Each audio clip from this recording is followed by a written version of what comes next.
사도신경으로 신앙 고백하시겠습니다.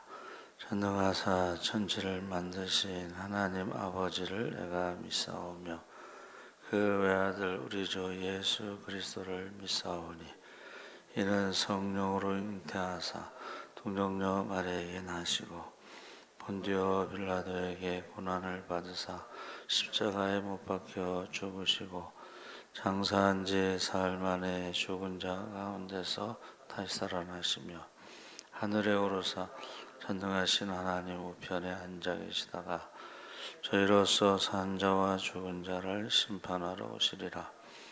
성령을 믿사오며 거룩한 공예와 성도가 서로 교통하는 것과 죄를 사하여 주시는 것과 몸이 다시 사는 것과 영원히 사는 것을 믿사옵나이다. 아멘. 찬송가 520장 찬송하시겠습니다.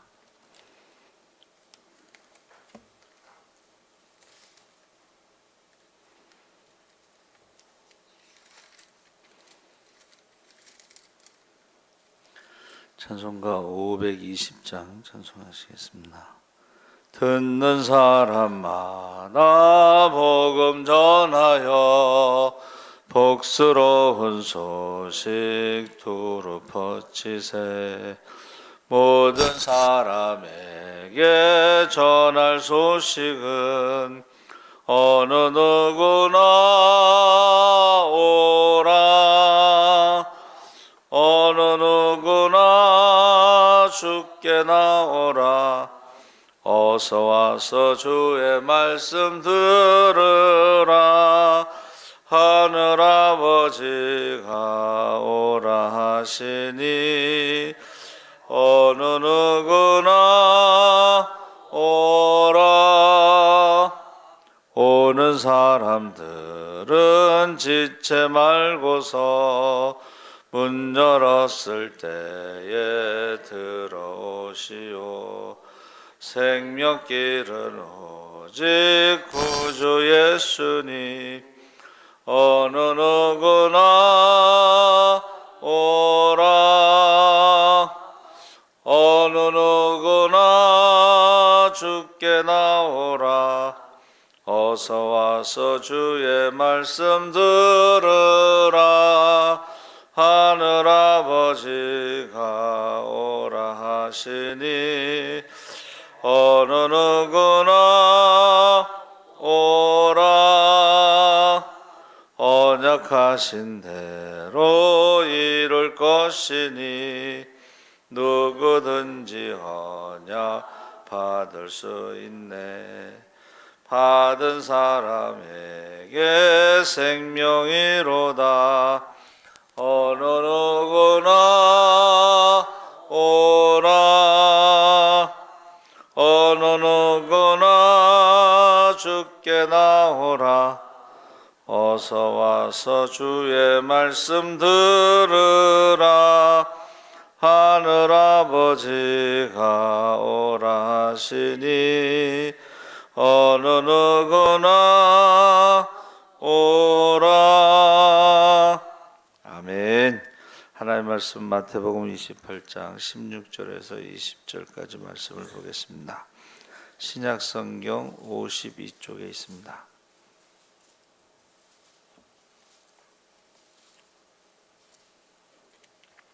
마태복음 28장 16절에서 20절까지 우리 다 같이 읽겠습니다. 11 제자가 갈릴리에 가서 예수께서 지시하신 산에 이르러 예수를 배웠고 경배하나 아직도 의심하는 사람들이 있더라. 예수께서 나와 말씀하여 이르시되 하늘과 땅의 모든 권세를 내게 주셨으니 그러므로 너희는 가서 모든 민족을 제자로 삼아 아버지와 아들과 성령의 이름으로 세례를 베풀고 내가 너희에게 분부한 모든 것을 가르쳐 지키게 하라. 볼지어다 내가 세상 끝날까지 너희와 항상 함께 있으리라 하시니라. 아멘. 할렐루야. 좋은 아침입니다. 잘 오셨습니다. 감사합니다. 지상명령이라는 제목으로 말씀을 나누려고 합니다. 마가복음 16장 15절 18절에도 이 말씀은 주님께서 승천하시기 바로 직전에 사랑하시는 그의 제자들에게 권고하신 말씀입니다. 그래서 우리가 누구를 막론하고 아주 떠날 때, 이별할 때는 가장 중요한 일을 부탁하게 되고, 그래서 꼭 해야 할 말을 합니다. 그래서 어떤 분이 이제 전철에서 중고 책방을 하는데 그 중고책 무거운 걸 들고 가시더라고. 끌고 가셔. 그래서 제가 이제 좀 이렇게 도와드렸더니 얼마 전에 자기 부인이 죽었는데 죽기 전에 교회 가라고 마지막 유언을 하고 죽었다고 그래요. 그래서 자기가 이제 교회를 갔는데 저한테 얘기를 해주는 거예요. 유언 전도라고 저한테 전도를 하는 거예요. 그래서 죽기 전에 그래도 그 부인이 남편에게 전도하고 그래서 남편이 교회를 갔구나. 또 그 남편도 역시 전도를 하는구나. 그것을 경험한 적이 있습니다. 그래서 온천하에 다니며 복음을 전파를 했을 때 가장 높은 지상이 가장 높다 이런 뜻입니다. 그래서 지상 명령이라고 하는데 예수님께서 이 땅에 오신 목적도 다른 마을로 가자. 내가 전도하러 왔다. 이렇게 말씀하셨습니다. 그래서 예수님께서 이 땅에 오셔서 십자가를 지시고 죽으시고 부활하시고 승천하시기 전에 바로 이 지상 명령, 가장 높은 명령이라고 하는데 다른 말로 하면은 첫 번째 명령, 가장 중요하고 가장 첫 번째 명령이 바로 온천하에 다니며 만민에게 복음을 전파하는 것입니다. 그래서 예수님이 제자들을 부르실 때도 나를 따라오라. 내가 너희로 사람 낚는 어부가 되게 하리라. 제자들도 모든 것을 내려놓고 주님을 따랐고 초대교회 성도들도 그 첫 번째 명령에 순종해서 농사를 짓든 직업이 무엇이든 간에 그 자기의 어떤 삶의 터전에서 복음을 전했습니다. 이것이 왜 중요하냐면 부모에게 자식의 생명을 구하는 것보다 더 중요한 건 없다. 또 친구에게도 친구의 생명을 구원하는 것이 가장 중요하다. 그래서 이 생명을 구원하는 것이 이제 첫 번째 사명이라고 해서 많은 사람들이 순종했습니다. 그래서 어떤 목사님이 교회 부임하고서 1년 동안 설교했는데 한 명도 전도가 안 되는 거예요. 그래서 이제 사임하겠다고 장로님들이 목사님 설교에 은혜 받았는데 왜 그러시냐고 그랬더니 주님의 첫 번째 명령이 전도하는 건데 복음을 전하는 건데 그 사명을 다하지 못하니까 저도 사임하고 장로님들도 사임해야 된다고 그래가지고 물어본 거예요. 제일 연세 많으신 장로님 보고 장로님이 구원한 사람이 몇 명, 전도해서 구원받은 사람이 몇 명이나 됩니까? 그랬더니 기억이 안 납니다. 두 번째 장로님한테는 한 명도 없습니다. 그러니까 우리가 다 사임해야 된다고 이제 그래서 그 일을 계기로 해서 이제 어떤 장로님이 큰 상점을 하는데 10년 동안 같이 일한 사람을 이제 불렀어요. 총무과 직원을.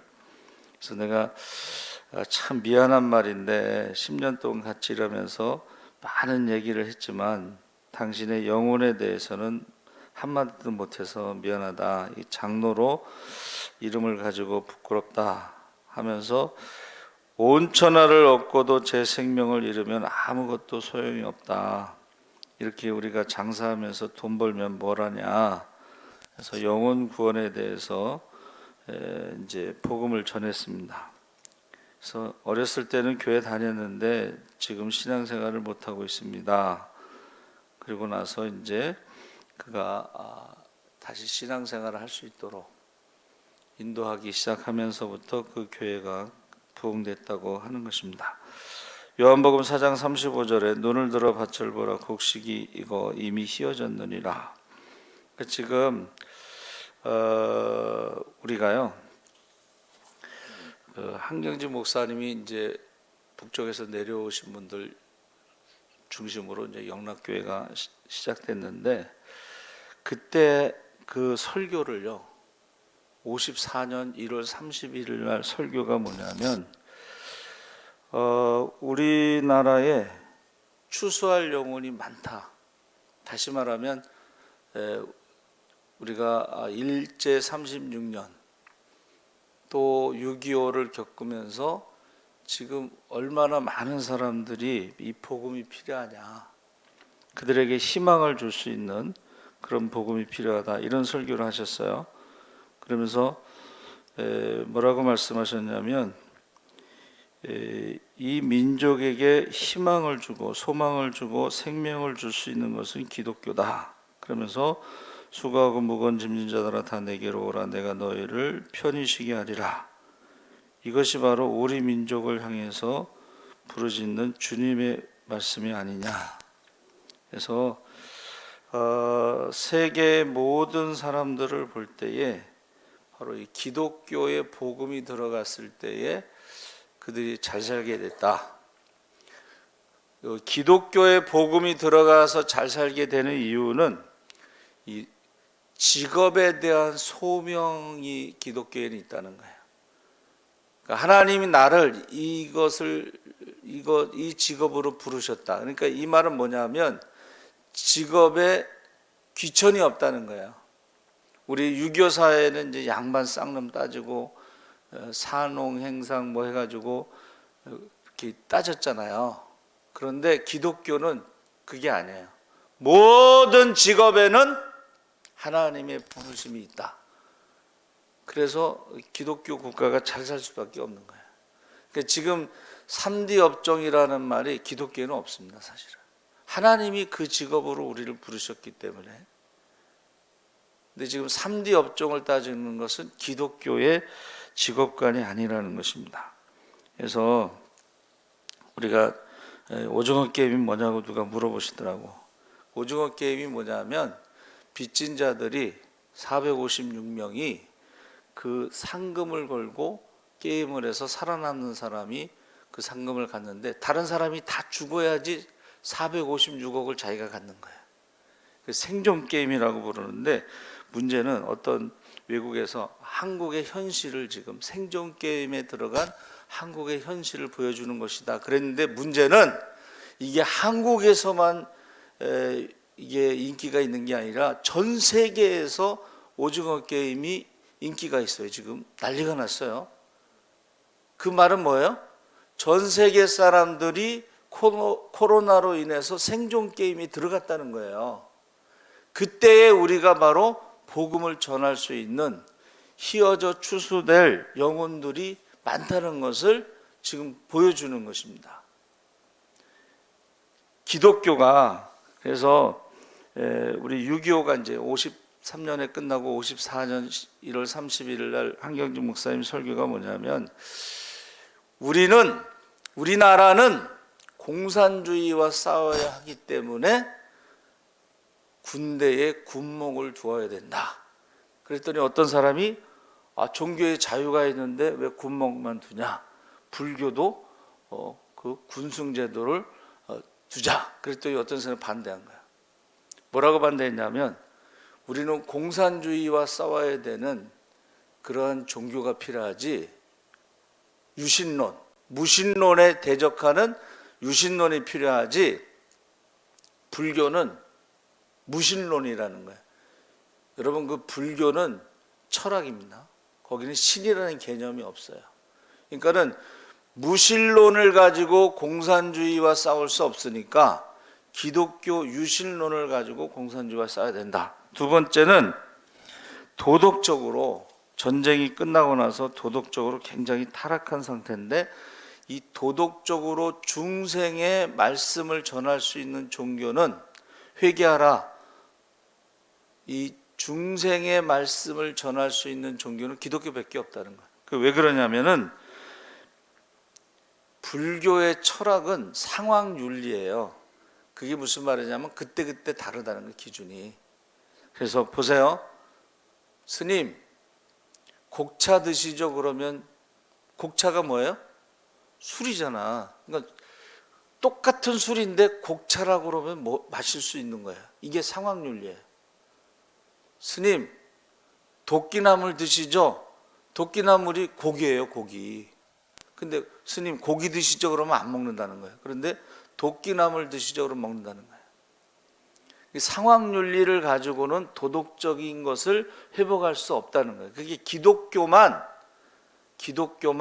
도덕적인 것을 회복할 수 있다. 이 두 가지를 이제 말씀하셨어요. 그러니까 지금 이제 문제는 이게 우리 시대에 지금 좌파 목사들은 비대면 예배가 제2의 종교개혁이고 초대교회가 공산주의고 뭐 이런 말을 해요. 그러니까 그리고 여의도 순복음교회가 비대면에 협조 안 하면 해체시키겠다고 협박을 받았다고 그 목사님 말씀하셨어요. 그러니까 큰 교회들은 정치적일 수밖에 없어요. 사랑의 교회, 명성교회 뭐 이런 교회들이 대북 지원을 안 하면, 그 헌금이에요. 대북 지원을 안 하면 세무조사 들어가겠다, 협박하는 거죠. 우리가 이런 것으로 볼 때에 사람들이 얼마나 지금 휘어져서 추수할 심령이 됐는가.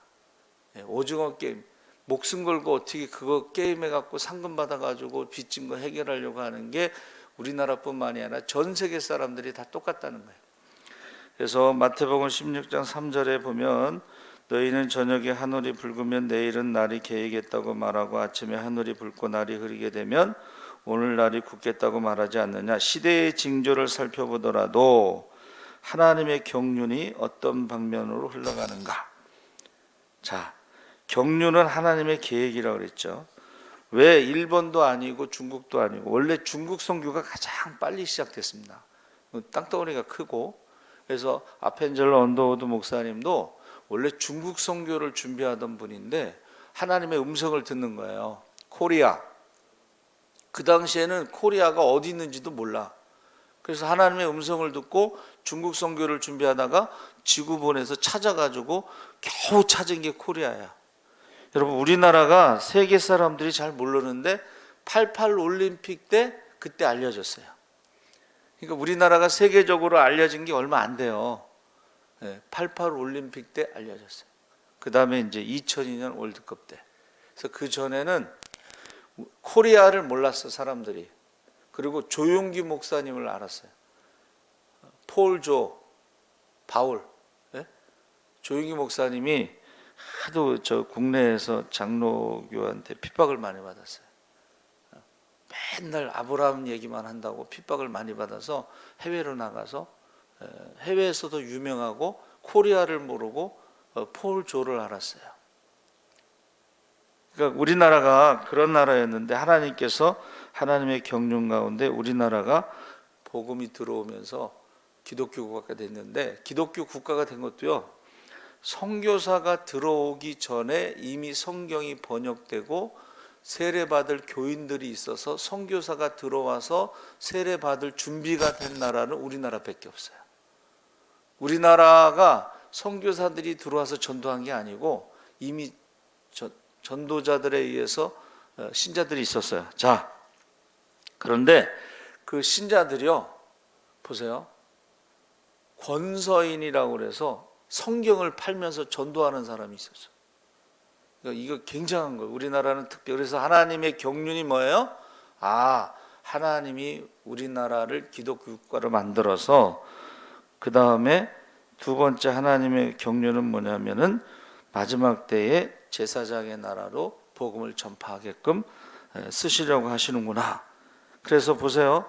우리가 54년에 인구가 1700만 명인데 그 이후로 2,500만 명이 되는데 1,000만 성도라는 것은 이건 어마어마한 거죠. 그래서 아시아 복음화를 위해서 액치를 세웠어요. 그래서 그 외국 사람들을 데려다가 공부시켜서 내보내는데 이게 왜 한국에 세워졌냐 이거야. 이 신학대학이 왜 한국에 세워졌느냐. 아시아 복음화를 위해서 우리나라가 기독교 국가로서 인정받은 것을 말하는 것입니다. 그래서 우리 에스겔서 3장 17절 19절에 파수꾼의 이야기가 나오죠. 우리가 복음을 전하지 않았을 때 핏값을 찾는다. 그 말이 파수꾼의 이야기. 그러니까 예수 믿는 사람들은 첫 번째 지상 명령이 뭐냐? 복음을 전파하라. 온천하에 다니며. 그래서 그 파수꾼의 사명을 다해야 된다. 그러기 위해서 하나님께서 우리에게 기독교 국가로 만들어 주시고 또 기독교 국가와 함께 축복을 받았죠. 한국이요. 6.25 때 그 전쟁에서 유엔으로부터 원조받은 나라잖아요. 근데 원조받은 나라 중에 최초로 유엔을 통해서 원조하는 나라는 대한민국밖에 없어요. 그래서 이 제자라는 말은 그 마데 투어라고 했는데 그게 영어로는 디사이플이고 이것이 군사 훈련을 말하는 거예요. 엑서사이즈, 팀 스프릿 훈련이 있죠.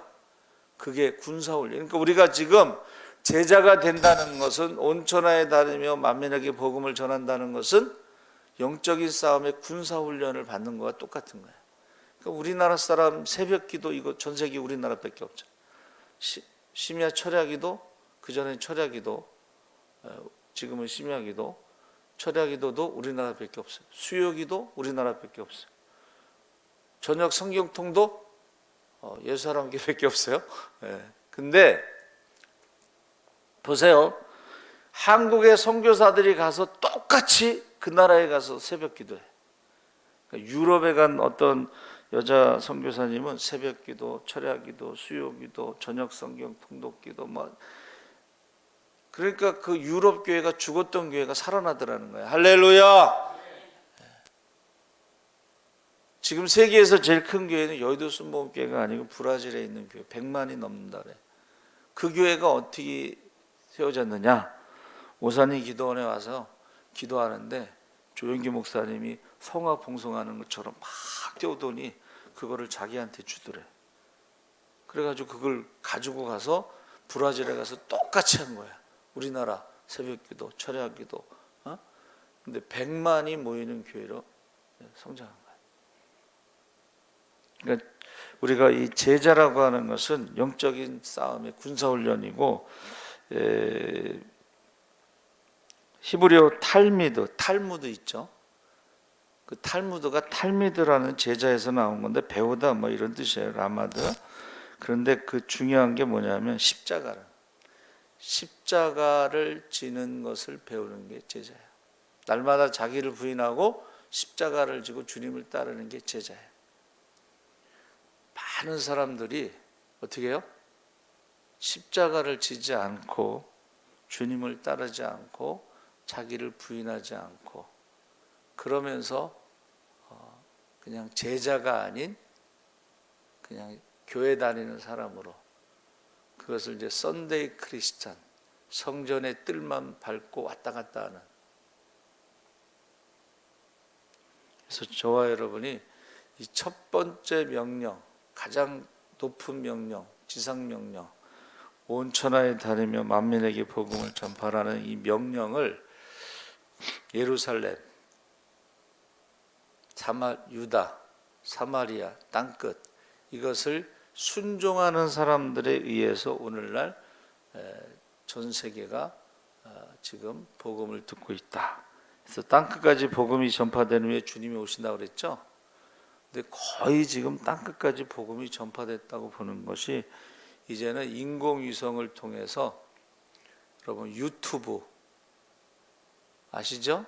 유튜브, 뭐 페이스북, 뭐 틱톡, 뭐 여러 가지 그 SNS 계정을 통해서 마음만 먹으면 이제 스마트폰만 하나 있으면 어디에서든지 복음을 들을 수 있는 그런 시대가 된 거예요. 그래서 땅끝은 사실은 유대인으로 보고 있어요. 그럼 유대인을 지금 예수 믿는 사람이 많아지고 있어요.